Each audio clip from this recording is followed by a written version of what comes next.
দেখো আমি আজকে পার্শে মাছ বানাবো। তো মাছ কেটে ধুয়ে পরিষ্কার করে নিয়েছি। আর কি দিয়ে বানাবো তোমাদেরকে দেখাই। বানাবো আলু আর কচু দিয়ে। তো কচুও কেটে নিয়েছি, ধুয়ে নিয়েছি, আলুও কেটে ধুয়ে পরিষ্কার করে নিয়েছি। আর মশলা দেখো, ধনে, জিরে, আদা, রসুন অল্প, আর কাঁচা লঙ্কা, শুকনো লঙ্কা একসাথে সব আমি পেস্ট বানিয়ে নেব। দিয়ে দেবো হলুদ, দিয়ে দেবো নুন। মাছ ভাজার জন্য কড়াই বসিয়েছি, তেলও দিয়ে দিয়েছি, আর ভাজার জন্য ছেড়ে দেবো। এক পিঠ ভাজা হয়ে গেছে, আর এক পিঠ ভাজার জন্য আমি উল্টে দেবো। মাছ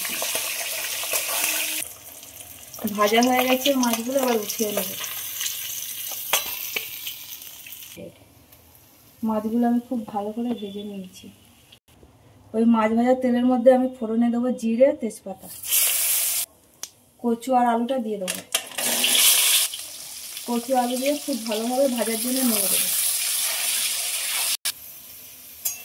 তো দেখো কচু আর আলু কিন্তু একদম খুব ভালোভাবে ভাজা হয়ে গেছে।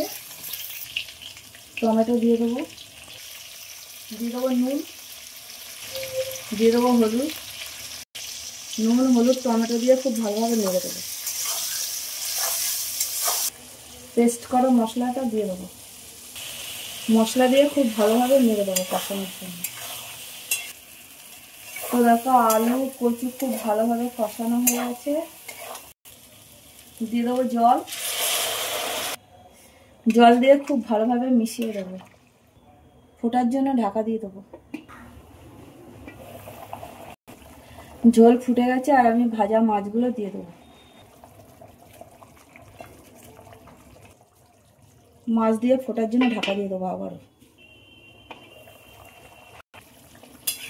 তো দেখো পার্শে মাছের ঝোল ঘাটি কচু দিয়ে একদম হয়ে গেছে। আর আমি একটু ওপর থেকে ভাজা জিরে গুঁড়ো দেবো। এবার নামিয়ে নেব। তো দেখো ঘাটি কচু আর আলু দিয়ে পার্শে মাছের ঝোল কিন্তু একদম হয়ে গেছে। আর তোমরা সবাই ভালো থাকবে, সুস্থ থাকবে। আবার অন্য কোনো ভিডিও তোমাদের সাথে আমার দেখা হবে। টাটা।